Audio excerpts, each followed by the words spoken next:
Welcome everyone. I want to talk to you about a interesting little error that I came across, and it was from a small accidental refactoring, and I'm going to reproduce it with a very simple application that I was generating from start.spring.io, where you essentially can create a project based on the initializer.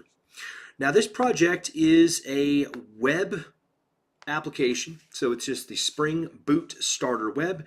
It is based on the newer Spring Boot, but I want to preface this is not using Webflux. This is using the standard Starter Web, not the Webflux. But the interesting error that happened was this. When I decided to create another class, and it was from something completely unrelated, and somehow this main class, which has nothing to do, non-Spring Boot related, accidentally got overwritten in the demo application. Now, this little application, which is my Spring Boot app, does have a main method, as we see here. And the original syntax that is correct should be this highlighted, but I have it commented out to show this and reproduce it real quick.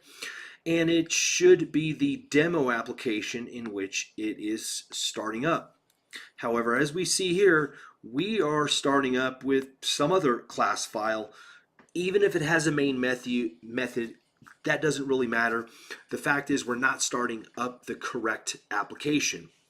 Now, when we start this, let's look at the error that we're going to get, and that's what the interesting error is here, that at first is a little bit of a red herring. So we're actually getting a warning says it cannot start up the application context, which is fine right here. And then next we actually get an error.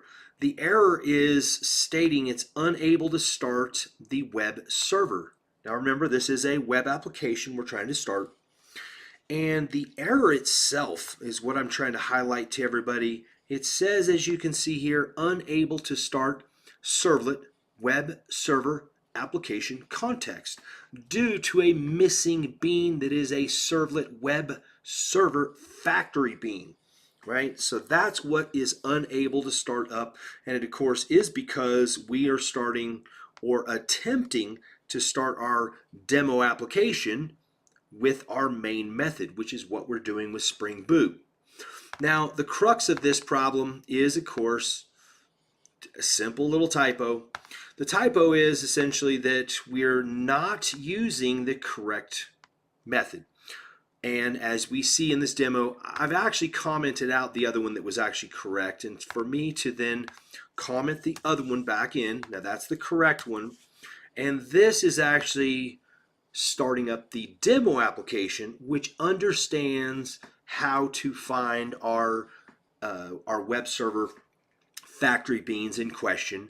So now when we try to start this application up again with the correct main method, now, of course, as you see, we're able to start up the basic Tomcat web server, as we see right down here at the bottom, because we have used the correct main method. Hope this helps. I will be putting the stack trace in here in case you want to find out and how you could fix this error very simply. Guys, have a good day.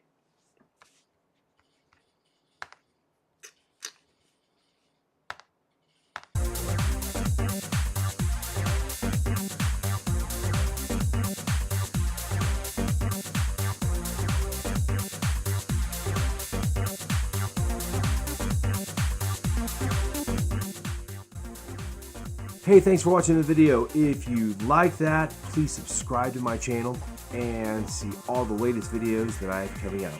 Thanks a lot. I'm a computer. I love my user. I'm a computer. I love my user.